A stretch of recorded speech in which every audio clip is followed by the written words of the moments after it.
I want to invite Andrine Kilemi, a news anchor at TV47 and also a presenter of different programs, but in the Swahili language. And Andrine, we say that we have to balance. Here we have men and we have women. That's why we said 2 news anchors, Swahili, 1 male, the other one female, because that is what is required of us. So Andrine Kilemi, the floor is yours. Welcome, Andrine.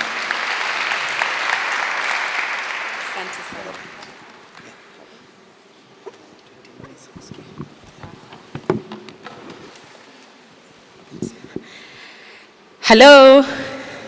Wanafunzi mpo? Iwapo upo basi nyosha mkono niambie nipo. Wakubwa wangu shikamo, wadogo hamjambo. Hamjambo? Mmechoka sana? Haya, tusimame kidogo, tu stretch. Si ndio? Haya, stretch to your right.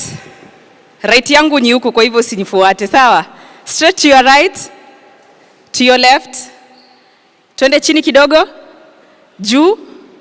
Angalia rafiki yako ambaye ako kando yako, mwambie you are beautiful. Hata kama kuna sura personal, mwambie wewe ni mrembo. Haya, tuketi chini sasa. Asanteni.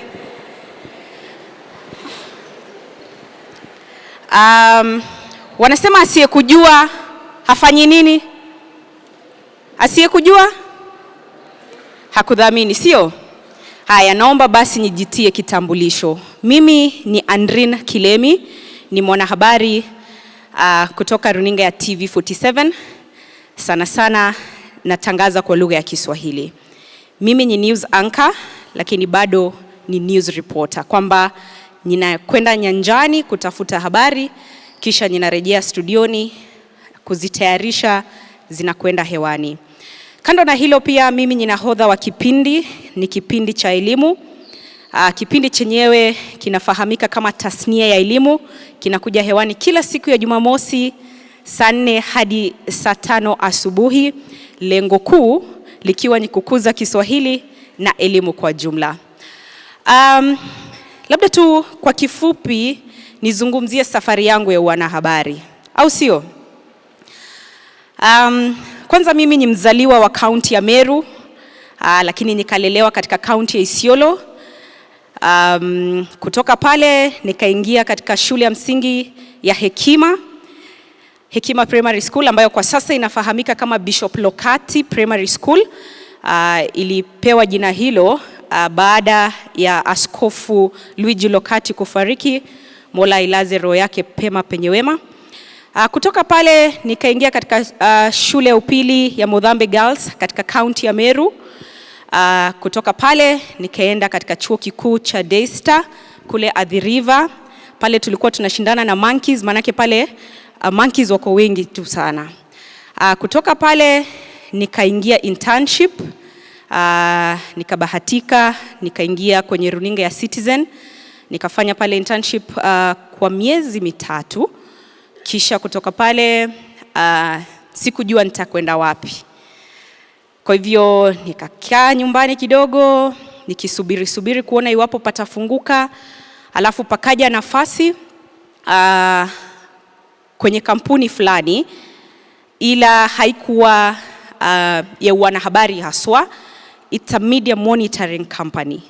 Kwa hivyo pale kazi yangu ilikuwa ni kuwasikiza wanahabari kwenye runinga, kwenye televisheni, kusoma gazeti, kusoma articles ambazo zimeandikwa, kisha na dadavua na analyze vitu ambavyo viko pale. Kwa hivyo nilikuwa media analyst pale. Sikuipenda sana kazi ile, lakini unajua Nairobi wanasema ni jiji la nini? Wanasema ni jiji la nini? Kwa hivyo lazima tu survive. Nikakaa pale kwa muda wa miezi 7, kisha nikaondoka. Sikuipenda sana kazi ile, pia ilikuwa na changamoto chungu nzima. Kwa hivyo siku moja nikaamka nika resign. Nimeresign, mtoto wa watu sijui naenda wapi. Sina yule godfather ambaye mnazungumzia. Lakini nikamwamini Mungu na nikasema kwamba nitatia bidii zangu. Kwa hivyo kwa bahati nzuri alizungumza mwenzangu Daniel Kitua awali, akasema kwamba your network is your net worth. Sio? Nikawa namjua bingwa fulani ambaye tulisoma naye kule Daystar, na alikuwa akifanya kazi kwenye kampuni nyingine ya public relations. Kwa bahati nzuri nikiwa pale Daystar nilifanya tulikuwa tunaita double concentration. Kwa hivyo nilifanya electronic media na public relations. Lakini hii public relations sikuwa naitaka. Mimi nilikuwa nataka kukuwa mwanahabari. Lakini babangu akaniambia nataka ufanye public relations, itakuja kusaidia. Kwa hivyo nikaifanya tu, si amesema nifanye. Si mimi nikafanya. Lakini mnaona jinsi ambavyo ilikuja kunifaa baadaye. Kwa hivyo nikapata nafasi kwenye ile kampuni ya PR kwa muda wa miezi kama 3 hivi, kisha nikapata simu kutoka runinga ya TV47 ambapo ninafanya kazi sasa hivi. Wakati huo sikuwa najua kabisa TV47 ni nini, maanake sikuwa nimeisikia mimi mwenyewe. Lakini kumbuka awali nilivyotaja, nilikuwa nafanya internship pale Citizen. Pale Citizen tulikuwa wengi tu kwenye internship, lakini tukawa mabinti wawili, mimi na binti fulani ambaye kwa sasa yuko Look Up TV, alipenda sana kufanya habari kwa lugha ya Kiingereza. Kwa hivyo tukawa kwenye hicho kikundi cha wale ambao walikuwa kwenye internship wakati huo. Editors wanapenda sana kututuma nje iwapo hakuna reporter kwa newsroom. Unasikia anasema Kilemi yuko wapi? Iwapo Kilemi hayupo, Nilima yuko wapi? Kwa hivyo kule kutumwa sana kukanisaidia nikawa na confidence, na unajua ukizidi kufanya kazi unakuwa na ule uzoefu, ile experience. Kwa hivyo ukafika wakati December holiday.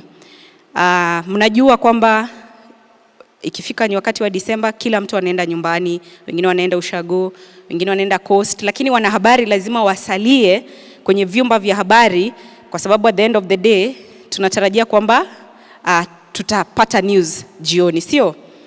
Kwa hivyo kwa setting ya newsroom kawaida kunakuwa na shifts. Kuna wale watawak December holiday, kuna wale watawak January. Kwa hivyo mimi nikawa nimebaki nyuma nikaenda nyumbani for December holiday, for Christmas, January nikarejea. Kwa hivyo wakati wa mkutano, editors wakasema because we are going for holidays, we need content. Because wakati wa holidays kunakuwa dry sana, hakuna news. So we need feature stories, feature ideas. Watu wakaanza kutoa feature ideas zao, wanatoa. Sisi interns tumenyamaza tu. Editor akasema, na nyinyi interns mmenyamaza sana, hamna idea? Lakini ni uoga, tuna ideas lakini tulikuwa tuna uoga. Kwa hivyo mimi nikanyosha mkono, nikaulizwa idea yako ni gani? Nikakumbuka kama majuma mawili yaliyopita kabla ya hiyo siku, wakati huo nilikuwa nikiishi South B. Na mnajua South B ni 14-6-3, sio? Kwa hivyo pakaja binti fulani ambaye alikuwa ni mnene kidogo na hakuweza kupita kwenye kiti cha nyuma. Kwa hivyo mimi manake nilikuwa nimeketi karibu na mlango, nikamwangalia nikajua kwamba ana changamoto. Kwa hivyo nikasonga nikaingia kule nyuma, nikamwachia ile nafasi. Na kila mara wale editors wakizungumza walikuwa wakituambia kwamba anything can be a story idea. What you've seen, what you've come across, just anything can be a story idea. Kwa hivyo mimi nikasema hii inaweza ikawa story idea. Story idea kwa njia gani? Kwamba kuna watu ambao wanakubody shame, kuna watu ambao wanakufat shame.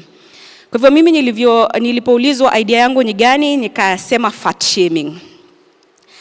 Lakini pale kwenye mkutano wanakusaidia kubeta your idea.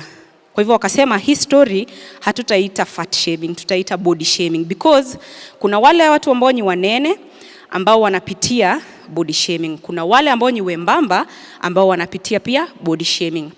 Lakini pakawa na mwanahabari mmoja maarufu sana ambaye sitataja jina lake kwenye chumba cha habari wakati huo. Akasema kwamba mimi sioni kama hiyo story inaweza ikakuwa story. In fact, these were his exact words. That story is dead on arrival. Mtoto wa mtu. Nikasikia roho yangu kweli imesink. Yaani nimejitolea tu, nikainua mkono, nikatoa idea yangu, ikasikizwa. Wakati iko karibu kupitishwa, mtu anainua mkono anasema that story is dead on arrival. Akaulizwa kwa nini? Akasema kwa sababu mimi ni mnono, na hata ukiniita mnono, mimi niko tu sawa. Kwa hivyo debate ikaanza kwenye chumba cha habari. Yule editor akiwa ametulia tu pale akasema nadhani hii idea because inaleta debate hata kwa newsroom, kumaanisha it can be a good story.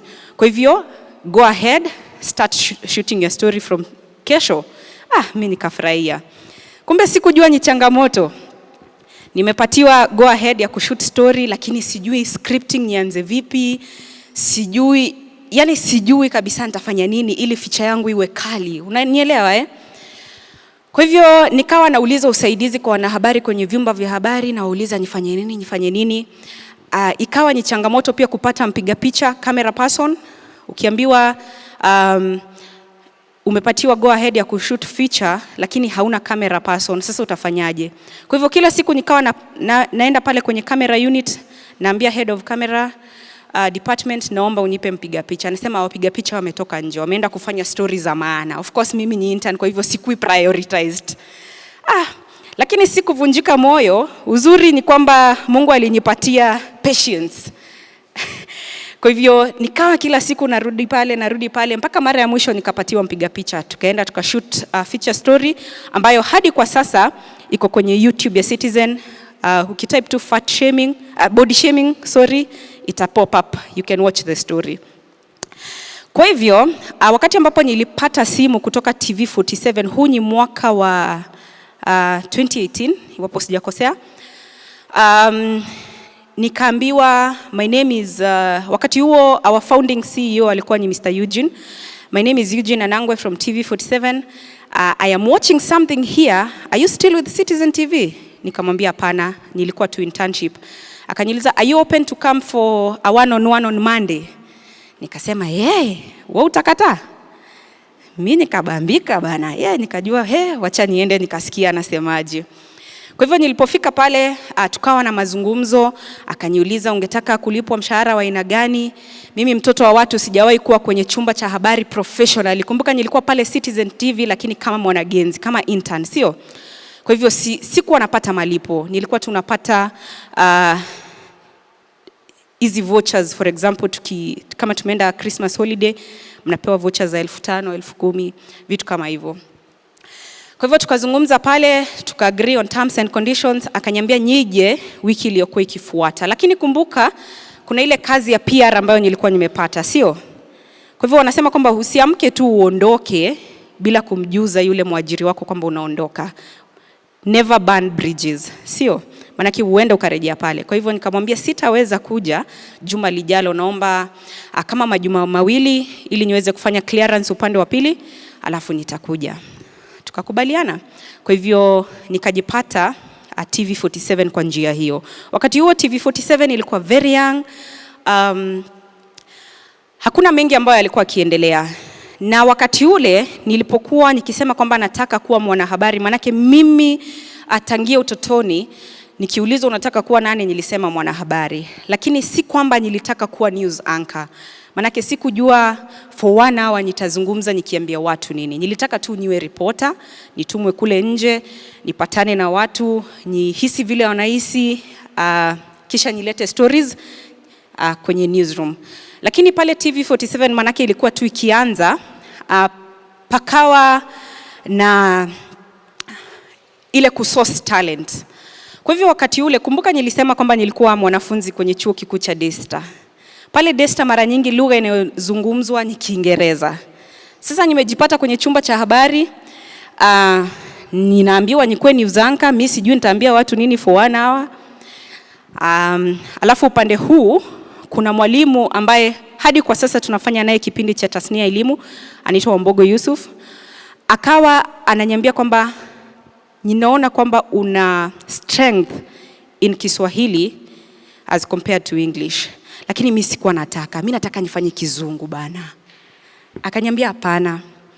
Kiswahili kina nafasi na unaonekana una strength kwa Kiswahili. Kwa hivyo nikakaa chini, nikaangalia, nikaona enyewe huku kwa Kiingereza tuko wengi, tunang'ang'ania.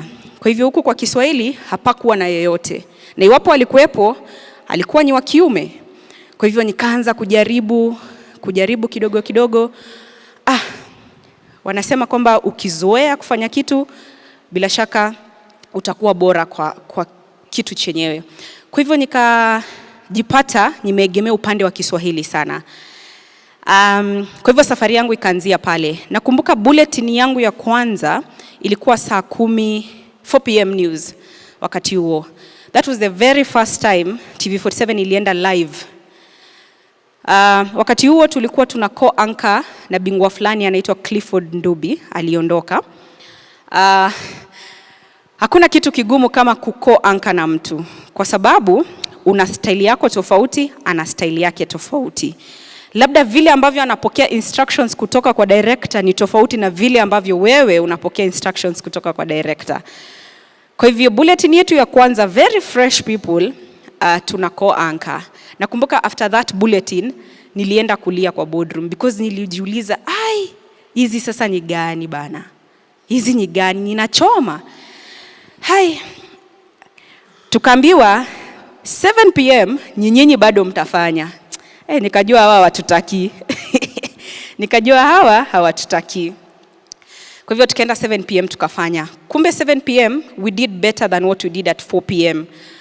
Kwa hivyo tukiwa pale chini kwenye studio tunasikia watu wanateremka stairs wakipiga kelele, wakipiga makofi, hey, you've done a good job, you've done a good job. Kwa hivyo pale nikakuwa encouraged. Nikajua kumbe ninaweza. Kwa hivyo hapo ndio safari yangu ya wanahabari as a news anchor ikaanza sasa. Nikaanza kupenda kufanya news anchoring, nikaanza kupenda kufanya news anchoring tena kwa lugha ya Kiswahili. Kwa hivyo kila siku nikawa na tia makali kwenye lugha yangu ya Kiswahili, na wasikiza wanahabari wa lugha ya Kiswahili, nasoma vitabu vya Kiswahili, yani na put more effort into Kiswahili. Unanipata? Kwa hivyo ikawa hivyo. Na kumbuka nilipokuwa ninaanza nilisema kwamba yule mwalimu akaniambia kwamba Kiswahili kina nafasi. Ukafika wakati 2020 COVID ikaja. Kwa hivyo newsrooms, media houses zikawa zina futa watu. Upande wa Kiingereza walikuwa ni wengi sana. Kwa hivyo kama mwajiri ukianza kufuta watu utaanza na wapi? Utaanza na wapi? Wale ambao ni wengi, sio? Kwa hivyo manake mimi nilikuwa nimesonga upande huu, nikapata nafasi nikasalia. 2020 watu wakaenda, sisi tukasalia. Kiswahili bado kikanipatia kipaumbele. Pia mwaka jana towards the end palikuwa na the same kind of retrenchment. Bado watu wakaenda. Kwa hivyo kile ambacho najaribu kusema ni kwamba find what you are good in or what you are gifted at and perfect it. Unanipata? Mimi nilitaka nifanye Kiingereza, manake nilikuwa naangalia news anchors wa Kiingereza na wa admire, naona labda wanasonga sana, lakini sikujua kwamba talanta yangu ilikuwa ni Kiswahili. Manake sasa hivi hata ukiniuliza between English and Kiswahili ni gani niko more comfortable, nitakwambia ni Kiswahili. Kwa nini? Kwa sababu nili-embrace what I am gifted in na nikajaribu sasa to make that better, and it is what now is earning me a living. Kwa hivyo nimekuwa TV47 tangia wakati huo, nimekuwa nikifanya habari kwa lugha ya Kiswahili. Wakati huu iwapo unapenda kutazama taarifa, kila Jumapili saa 1 jioni na kila Jumatatu saa 5 asubuhi na saa 1 jioni. Tena Alhamisi saa 5 asubuhi, alafu Jumamosi kwenye kipindi cha tasnia ya elimu utanipata pale nikitangamana na wanafunzi wa shule za upili na shule za msingi. Nitakomea hapo kwa sasa, labda iwapo kuna swali nitapata kujibu maswali yenu. Lakini kabla ya hapo, labda tu nigusie, ili uwe mwanahabari bora, ili angalau ujipe nafasi kwenye chumba cha habari. Kwanza lazima kabisa, kwa lugha ya Kiingereza wanasema you must be very knowledgeable. So you must read. Read newspapers, read articles, read from the digital platforms. Hakikisha kwamba unasoma tena kwa wingi. Manake kama mwanahabari ni sharti uwe unajua mambo mengi, from current affairs, from politics, education, health. Kama mimi ni mwanahabari, nimeegemea upande wa education. Lakini hata ukiniambia nenda ukaripoti kwenye ulingo wa kisiasa, si kwamba sitaweza. Kwa nini? Kwa sababu na follow the current affairs, sio? Ukiniambia nenda ukaripoti kwenye masuala ya afya, si kwamba sitaweza. What you need is to read. Get background information. Ukitumwa kufanya story, if it is a story that you had not done before, ensure you read about it, get background information so that even as you report live on TV, you look knowledgeable, you are confident. And you know when you're confident and when you look knowledgeable, people will have trust in you, and that's how you create your brand. Nanipata?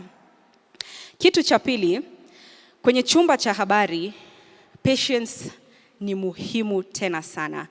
Manake mara nyingi unapata kwamba labda kuna wale watakudiscourage. Unakumbuka yule bingwa ambaye aliniambia your story is dead on arrival? Lakini ningekuwa ni mtu wa kukata tamaa, ningekata tamaa wakati huo. Kwa hivyo uwe na patience wakati mwingi kwenye newsroom, because kuna long working hours.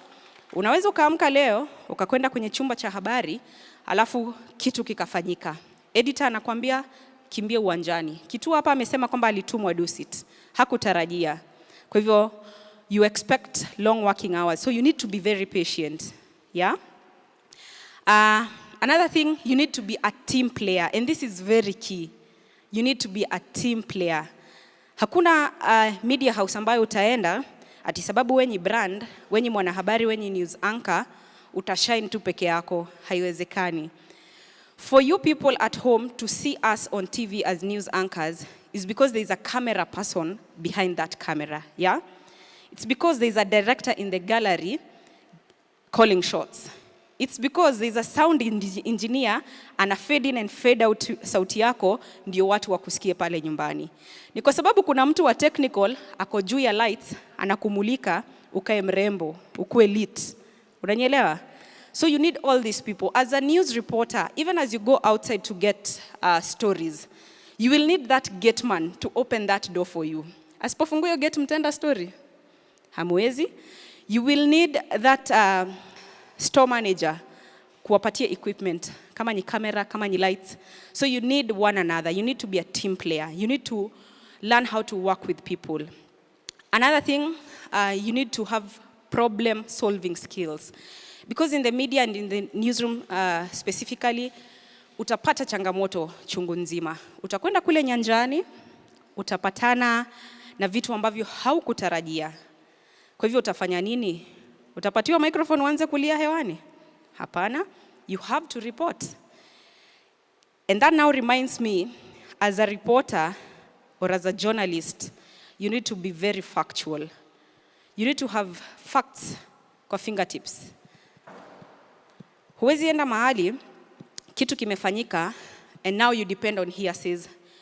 You need to be very inquisitive. You need to be investigative, actually, very curious. Wanasema curiosity killed the cat, lakini kwa wanahabari, you need to be that curious, yeah?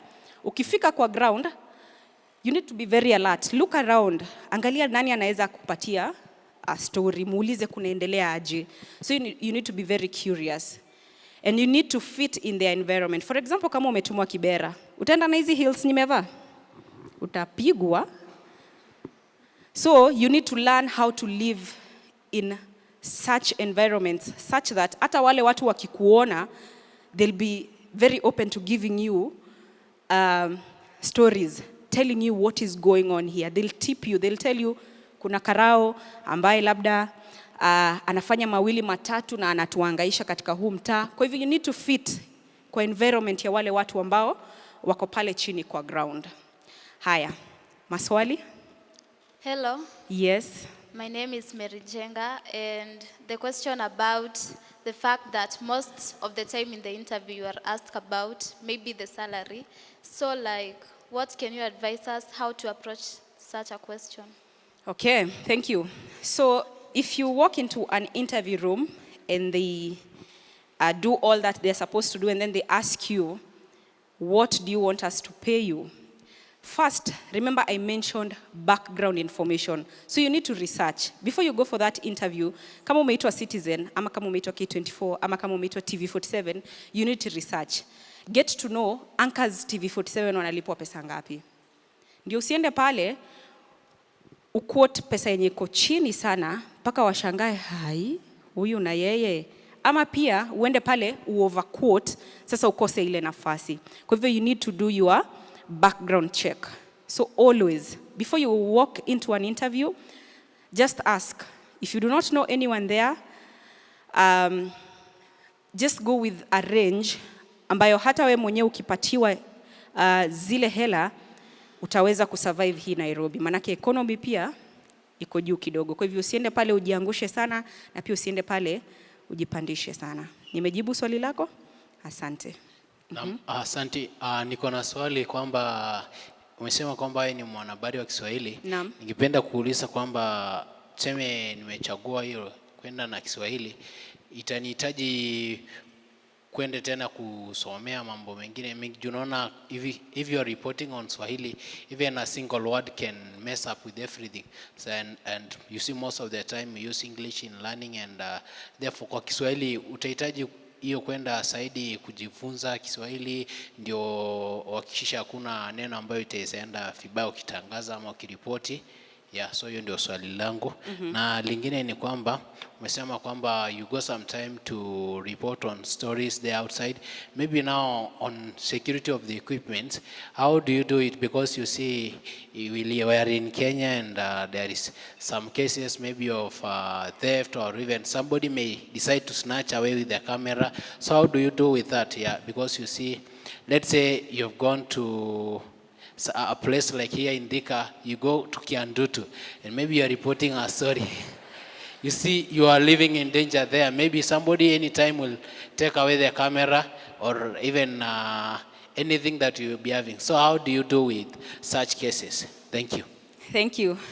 Nitaanza na swali la kwanza. Iwapo utahitajika labda kwenda kusomea lugha ya Kiswahili, iwapo unataka kumejor in Kiswahili. Alipozungumza mwenzangu awali, alisema kwamba it's an added advantage iwapo unajua lugha zote mbili na hata tatu iwapo inawezekana. Landscape ya media inabadilika kila kunapokucha. Unapata kwamba kuna Inoro TV, kuna Ramogi, kuna radio stations za kabila tofauti tofauti. Kwa hivyo iwapo utaweza kujua Kiingereza, Kiswahili na kwa mfano Kimeru, itakuwa ni added advantage.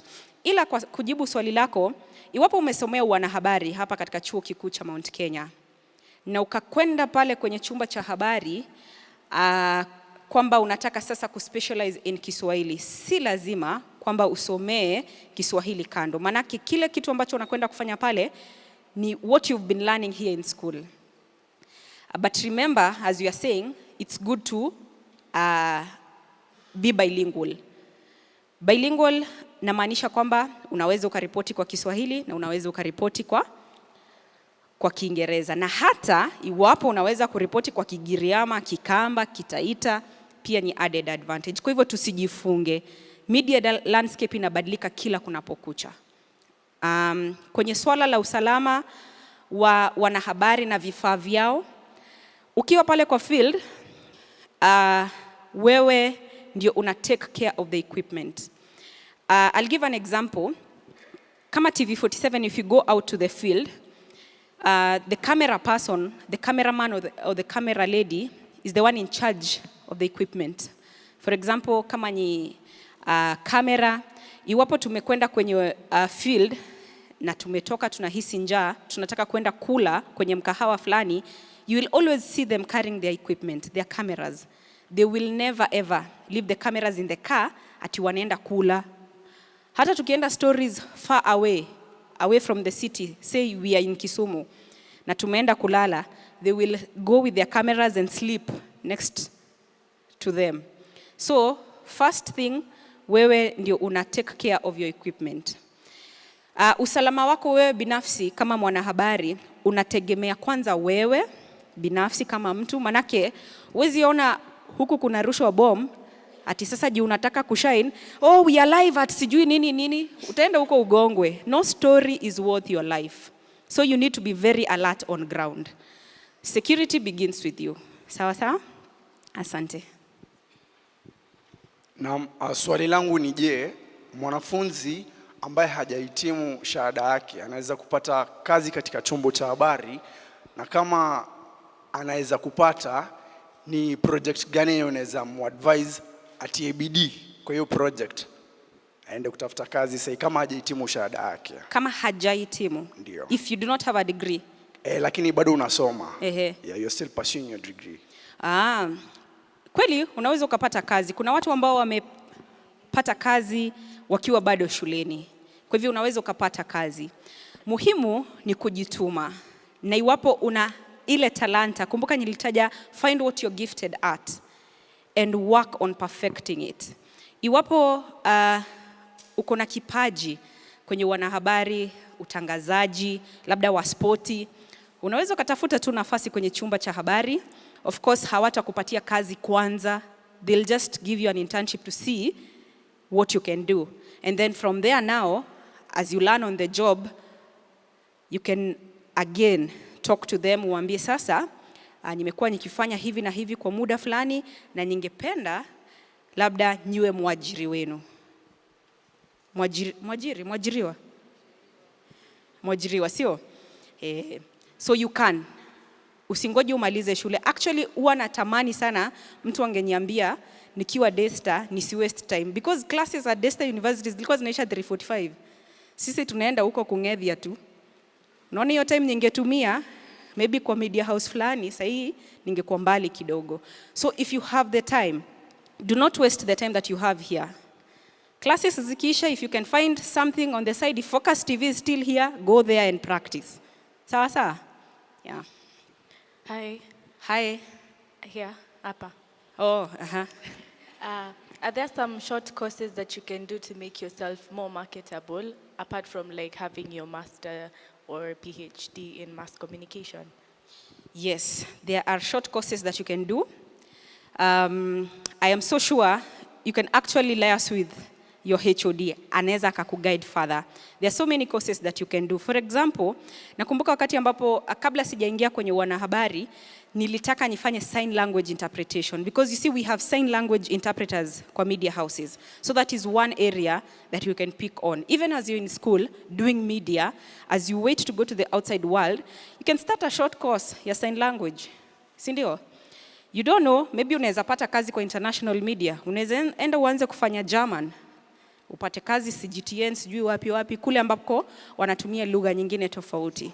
Kwa hivyo it's an added advantage. And remember, in media si lazima ukuwe tu anchor ama reporter. There are so many roles that you can undertake in the media or even in the newsroom. You can be a producer, you can be a director, you can be a camera person, you can be all that. So kuna nafasi nyingi tu sana kwenye vyumba vya habari. Yes. Hello.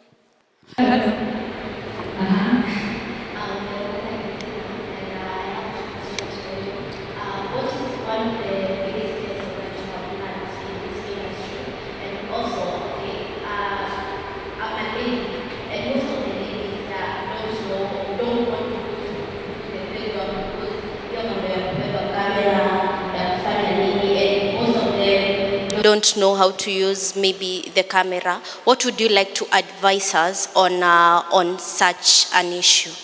Okay, you asked the biggest lesson. Yeah. For me, the biggest lesson in this industry, I would say again, patience and teamwork, because there's so many things that are going on in the media industry. Unaweza tu ona watu wamepakwa makeup huku wana smile kila siku, lakini labda hata hawana salary. So you need to be very patient, right? And then you need to be a team player. That's one thing I have learned in the media industry. Kama wewe si team player, manzeni ngumu. Wewe ni ule mtu tu wa kuamka kufanya vitu kivyako, sijui your way is your way. It's either the highway or the highway. No. you need to be a team player in the media industry. So those are the two things that I have learned, that no matter how small you see that person in that company, you will need them in one way or another. Remind me your next question. The other question was on how you maybe advise the ladies as now. Oh, yeah, I get it. So, ati ampendi kubeba cameras? Uongo? Anawachomea? Wamchomezi, ushasemo. Anyway, you see, we have different interests. Sindio? So, if you want to be a reporter, remember as I mentioned earlier, in the field, it is the work of the camera person to take care of the equipment. That is the camera, the tripod. But hauwezi enda field na mtu, unamwacha anabeba kila kitu, ati sasa wewe ni news anchor. Sawa? You need to help them. And that is where teamwork comes in. Sawa? So if you go out to the field, you will need to take care of the microphone, because that is what you use as a reporter. And then, if they are carrying the camera and the live view, at least saidia kubeba tripod. Haitaumiza. Sawa sawa? Hello. Hello. Yes, yeah. Uh-huh. This is journalist Severe. How do you feel bothering the complaints of the TV stations or any media stations? The complaints that they always ask for the audience. If they have any complaint, they can tweet or they can call. Mm-hmm. Do journalists, like the news anchors, feel bothered of that complaint? Well, I think you have a deep voice. Sijasikia kitu. I'm asking, we have the stations and the audiences. So they say if you have any complaint about this station, you can tweet or you can SMS your complaint via this number. So do you guys bother these complaints? Whether we? You bother them. Whether we react to them? Yeah. Oh, okay. Yeah. So, sometimes you'll see media houses posting if you have any complaints. That's a whole different department. Sawa, maybe the digital department. So they will react to those complaints, those concerns. For example, wakisema sijui labda ni zanka, sijui nini. You know, there's those genuine concerns. And one thing about the media industry, kutakuwa na criticism. There is positive and there is negative criticism. Sawa. So mostly unaweza pata tu mtu akupendi na anakuwatch, anaandika hapo hivyo, huyo Andrine Kilemi hata huwa abambi. Unaona? So such comments, of course, you don't react to them if you are a sober-minded person. But there are those concerns. For example, if someone is abusive on air or they are doing things that are not morally upright, definitely those ones will get a reaction. I think my time is up. Maybe just two questions. Last one. Yes. Okay. What are some of the challenges you face when trying to get information from your sources? One. And this is a question I'm posing to you and Dan. Would you say it's easier to be a lady journalist, or is it tough for men to be a journalist? Thank you. Challenges. Yeah. There are so many challenges, and especially uko nje as a reporter. I wouldn't say that it is hard as a lady, because all of us tuko na training the same. Alisoma Mount Kenya, nilisoma Desta, si wote tulipata the same kind of training. So it's how you position yourself out there. If you go out there and you want to get a tip from the villagers, from the residents, how do you approach them? Yeah? If you go to Karen, Kileleshwa, how do you approach them? If you go to Narok, Kule Interior, how do you approach them? So it depends with you as an individual. You have the training, you have all that it takes. So it's upon you now to use what you have kule kwa field ku get information. So siwezi sema ati ni ngumu kama mwanamke kupata habari, manake kile kisomo ambacho mwanamume pia alipata ndicho ambacho mimi nilipata. Swali la mwisho. Naam. Naitwa Quinto Wafula. Mimi ni mwanahabari hapa katika chuo hiki. Swali langu ni vipi ambavyo umekuwa ukishughulika ama ukideal na expectations, matarajio ya watu. Unajua watu wakikuona kwenye kiwambo cha runinga yao pale Andrine Kilemi, ukirudi kule ushago, watu wana expectations mingi, watu wanasema siku hizi Andrine anaringa, tukimtext ha reply, labda expectations na mambo kama hayo, ni vipi ambavyo umekuwa ukideal na? Expectations ni mingi sana, tena kwa wingi. Watu wanapokuona pale kwenye kiwambo, kwenye runinga, wana matarajio mengi. They feel like you should live some type of way, yeah? Kuna jinsi ambavyo unastahili kuishi. Kwa hivyo, how to deal with such expectations from people is just to be yourself. Because if you start thinking about what other people are thinking, utakufa na depression. And we are too young to die, yeah? So just be yourself and let them think what they want to think and do not focus on that. Do you, be you, and focus on being the best that you can be. And one thing as I wind up, we need to believe in ourselves. All of us have the ability and the capability, right? So this is what you're going to say. BCC. BCC. Jamani, kwa sauti, BCC. The first B is believe. The second C is concentrate. And the last C is control. So we are believing in ourselves that we can achieve our dreams. We are concentrating on achieving them. We are not losing the focus. Sindio?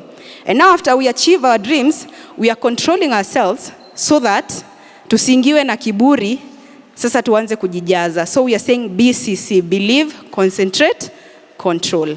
Asanteni.